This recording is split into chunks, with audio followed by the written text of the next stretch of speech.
So we're being asked to find the support reactions for the beams we've already done for examples, the previous examples. So let's just grab those. So the nice thing about that is we've already done the free body diagram. So the first thing is to draw the free body diagram. I've done it already. So let's just copy this one down. And then we'll look at doing the calcs. We might need some squared lines for this. Just put that somewhere nice. We don't need that because we've already calculated it. So let's ditch that. Okay, so for static equilibrium of rigid bodies, pretty much the same as before, but we have to just add for this for particle equilibrium. It's like particle equilibrium, except we've got one more equation. So equations are, so you don't have to write this in your usual calcs, I'm just writing it so you know. Equations are the sum of the x components of all the forces are going to be 0. The sum of the y components of all the forces is going to be 0. And the sum of the moments are going to be 0. And that's about any point on this beam. You could choose any point on that beam, and this would have to be true about that point. And so that would have to be true, say, about this point, or it'd have to be true about this point, it would have to be true about this point. Any of those points, this must be true. And so what you do is, in this case, not so difficult to do. No, it is. So what we're going to do is you tend to choose points that eliminate some of the forces. It just makes your calculations simpler. Because if you choose a point at a force, then its moment is going to be 0. Do you see what I mean? So if I chose this point here, this force would have no moment, which tends to simplify the calculation. So what I'm going to do is I'm going to choose this point here. I'm going to call it point A. That's reasonable enough. So these forces are going to have no moments.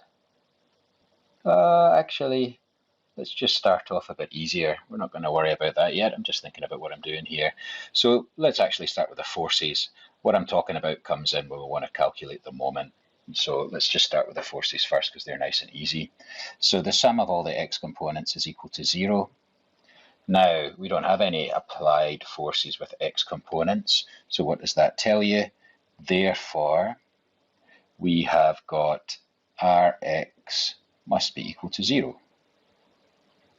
I could put units there, I guess. Kilonewton, we're in newtons. We'll just keep it in newtons. So 0 newtons. So that Rx, there's no forces pushing the beam this way, so Rx is just 0. Okay, this was a built-in beam, remember? So that's that done. We also need to have that all of the y components is equal to 0, the sum of the y components equal to 0. Now we're just going to be careful about sign here. I think we'll just, for these problems, it's sometimes safer just to stick with the standard method of the directions for the x and y axes. You could put the y upside down in this case. That would make a couple of the forces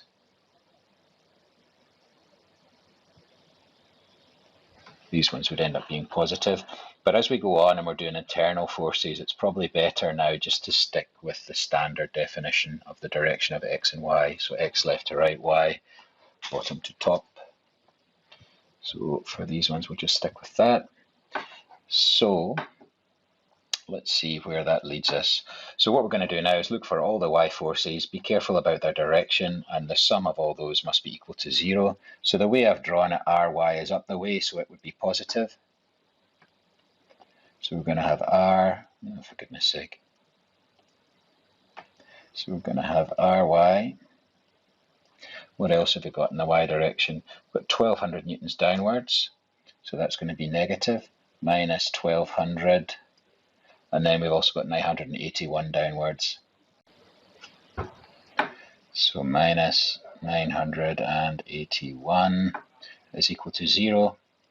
Therefore, just working that out, so you're going to have 2181, and it's upwards because it's going the opposite. It's counteracting these forces, so that's going upwards. If you were combining these forces, finding an equivalent force at this point, it would also go down the way, but we're not finding an equivalent force, and then you need to add a moment, obviously. But we're not combining these forces. We're finding the reaction force, which must be in the opposite direction of these forces to stop this beam going down the way. So 2181, that makes sense, newtons. So now we've got the X and Y components. Now we get to the point where we're going to choose a point, figure out the moments around that point, and that will help us to find this moment here. So we're going to choose a point here, because what that does is it means I don't have to worry about Rx and Ry, because the moments of those two forces about this point, they've got no lever arm. So the moments of those two forces about the point is 0. They're not trying to turn the beam because they're pushing directly on that point. So therefore we're going to get, let's just have a look at this. So we need to know that the sum of the moments must be equal to 0. So the way I've drawn it, that m is positive. Maybe I should put MA here just for that, just to show that it's that point. So therefore we're going to have MA. Now, then we're going to have a moment from here. It's 1200 newtons, and it's a lever arm of 2 meters. That's the perpendicular distance from A. So it's 1200 newtons at 2 meters, and it's going to tend to rotate this beam in the clockwise direction around A. So therefore it's going to be negative. Okay, thumb down if you were doing the right hand rule. So it's going to be 1200 times 2. And similarly for this force here, it's also going downwards. Your lever arm this time is 3 meters, and the direction it would want to rotate that beam is clockwise. So it's going to be take away 981 times 3, which is going to be, just get my calculator out, 1200 times 2. That's 981. Then I'll just make it negative at the end. 3. So therefore MA is going to be 5343 Newton meters, which is the same as, it might be nicer to tidy that up, 5.34 kilonewton meters.